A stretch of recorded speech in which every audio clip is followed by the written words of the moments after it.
Welfare greetings. ఈరోజు press meet ఎందుకు పెట్టినామంటే మీకు అందరికీ తెలుసు, ఒక కన్వెన్షన్ ఇక్కడ కాబోతుంది. All India convention against fascism. అంటే ఈ కన్వెన్షన్ మనకు 6th డిసెంబర్కు పెట్టినాము.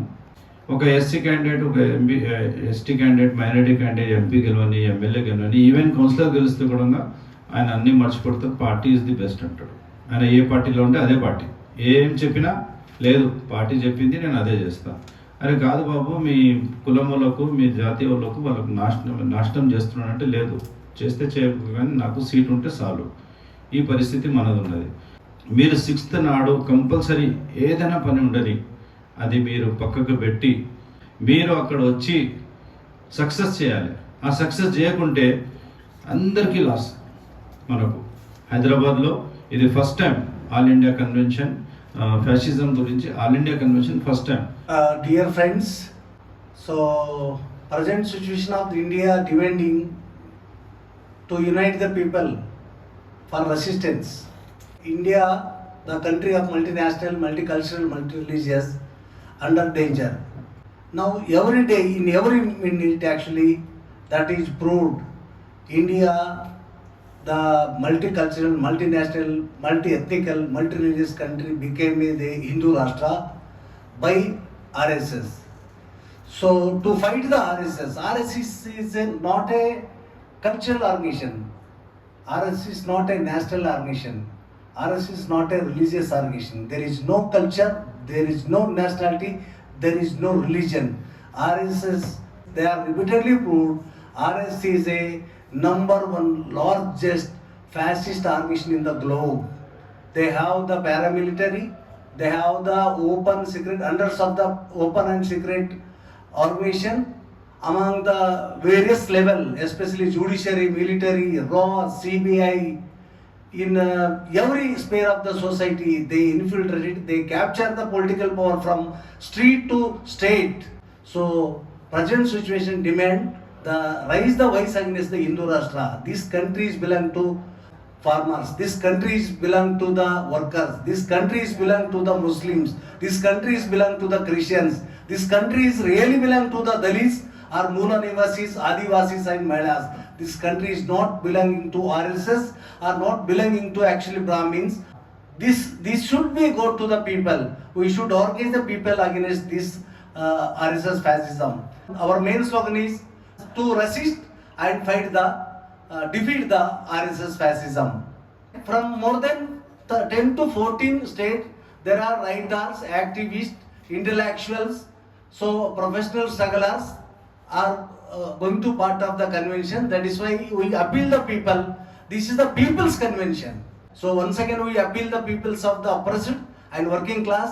So you must participate in the campaign and convention for making great success. तो इस कन्वेंशन जो है सो का असल मकसद ये है कि एंटी फासिस्ट ताकतों के साथ को फेस करने के लिए, लड़ने के लिए हम एक कन्वेंशन बुलाए. ये अवामी कन्वेंशन है और पूरी आवाम से हमारी गुजारिश है. ये किसी एक का कन्वेंशन नहीं है, किसी एक के लिए मीटिंग नहीं है, ये पूरी आवाम के लिए मीटिंग है. ये खासतौर पे मुस्लिम, क्रिश्चियन, दलित भाइयों के ऊपर और जितने भी जो है सो समाज के नीचे तबके के हैं.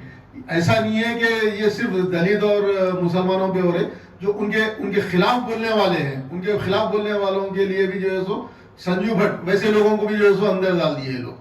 तो इन सब की आवाज बन के उठने के लिए 6 दिसंबर को हम लोग जो है सो एक कन्वेंशन ऑर्गेनाइज कर रहे. 6 वो जो है सो LB नगर पे है. पूरी आवाम से हमारी गुजारिश है कि वो लोग इसको कामयाब करें और इसमें जो है सो पार्टिसिपेट करें. డిసెంబర్ 6వ తారీఖు అఖిల భారత ఫాసిస్టు వ్యతిరేక సదస్సు నిర్వహించబడుతుంది. దానిలో భాగంగానే ఈరోజు ప్రెస్ మీట్ పెట్టడము, పోస్టర్ రిలీజ్ కార్యక్రమానికి మేము అందరం హాజరయ్యాము. 2 తెలుగు రాష్ట్ర ప్రజలకి ముఖ్యంగా, అంటే దేశ నలుమూలల నుంచి వస్తున్నారు, అన్ని రాష్ట్రాల నుంచి.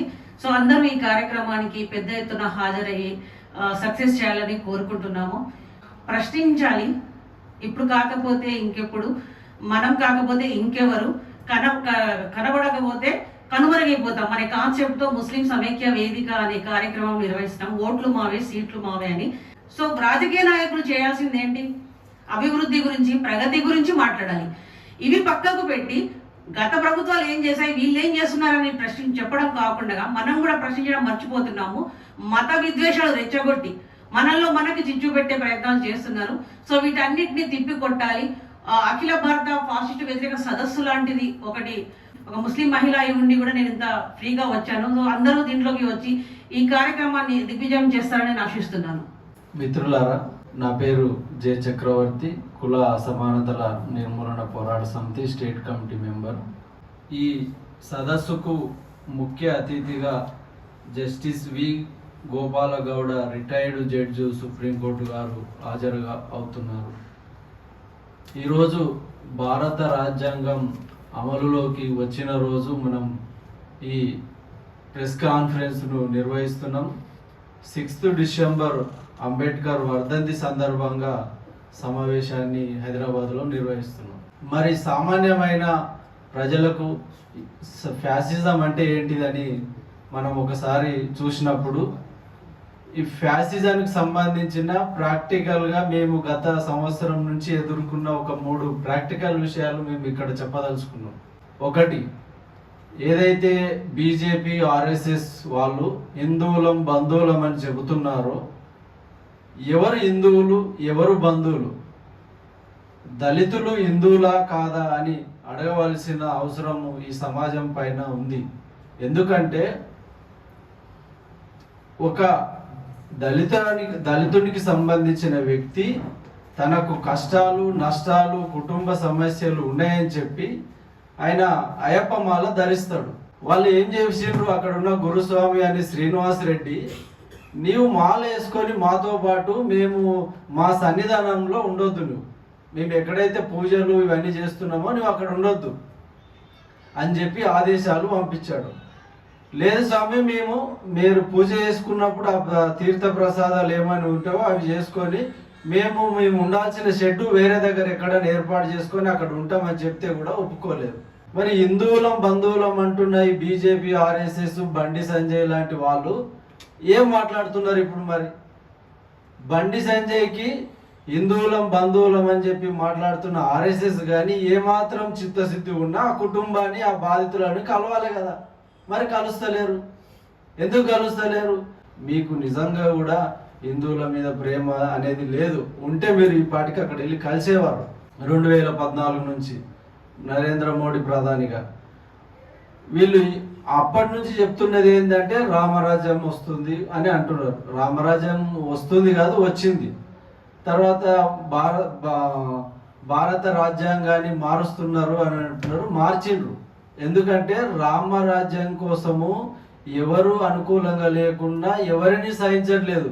అందుకు ప్రత్యక్ష ఉదాహరణ మనకు తెలుగు రాష్ట్రాల్లో ఒక ప్రసిద్ధిగాంచిన టెంపుల్ చిలుకూరు బాలాజీ టెంపుల్ మనందరికీ తెలుసు.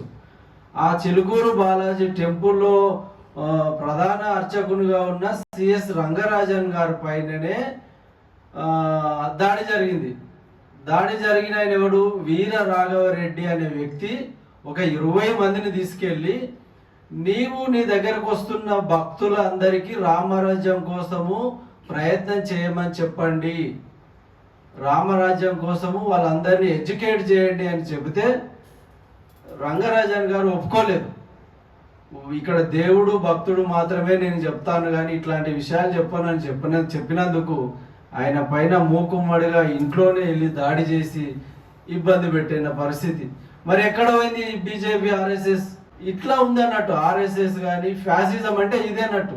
ఇక్కడ మనం అర్థం చేసుకోవాల్సిన అవసరం ఉంది. ఆర్ఎస్ఎస్ను కానీ ఫాసిస్ట్ని కానీ ఈ విషయాలను గ్రౌండ్ లెవెల్లో, గ్రామాల్లో ప్రజలకు ఎప్పుడైతే ఎడ్యుకేట్ చేస్తామో, మీరు బీజేపీ, ఆర్ఎస్ఎస్, విశ్వ హిందూ పరిషత్, బజరంగ్ దళ్ ఇవన్నీ కూడా అగ్రకులాలకు సంబంధించిన సంస్థలు.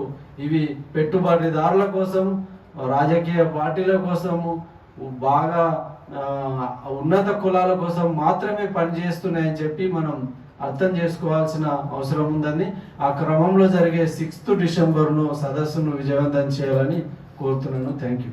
ఇవాళ 6th జరిగే అఖిల భారత ఫాసిస్ట్ వ్యతిరేక సదస్సు, ఇది మొత్తం బీజేపీ నడుస్తున్న ఆర్ఎస్ఎస్ ఒక ఫాసిస్టుగా ఎస్సీ ఎస్టీ బీసీలకు అనేకవంటి ప్రయోజనం లేకుండా చేస్తుంది.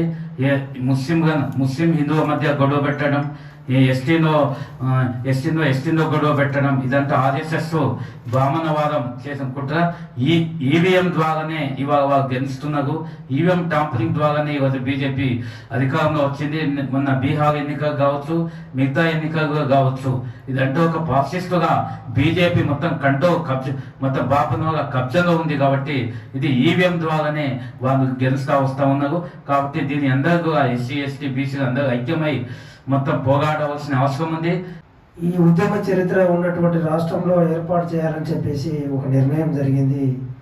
ఇది ఒక సదస్సులాగా కాకుండా ఇక్కడి నుంచి హైదరాబాద్ కేంద్రంగా మొదలుకొని ఇది భారతదేశ వ్యాప్తంగా అనేక రాష్ట్రాలలో నిర్మాణం జరిగి ఏదైతే ఈ ఆర్ఎస్ఎస్ ఫాసిజానికి వ్యతిరేకంగా జరుగుతున్నటువంటి విధానాలకు వ్యతిరేకంగా భారతదేశ వ్యాప్తంగా ఉద్యమాన్ని నిర్మించాలని చెప్పేసి సిపిఐఎంఎల్ రెడ్డిస్టార్ పార్టీ ఒక బాధ్యత తీసుకొని అన్ని రాష్ట్రాలలో ఉన్నటువంటి దళిత, మహిళ, ఆదివాసీ, ముస్లిం, మిగతా మేధావులందరినీ కూడా ఒక వేదిక మీదకి తీసుకొచ్చి ఒక ఫ్రంట్ ఏర్పాటు చేసి కొనసాగించాలని చెప్పేసి ఒక కంకణం కట్టుకున్నది.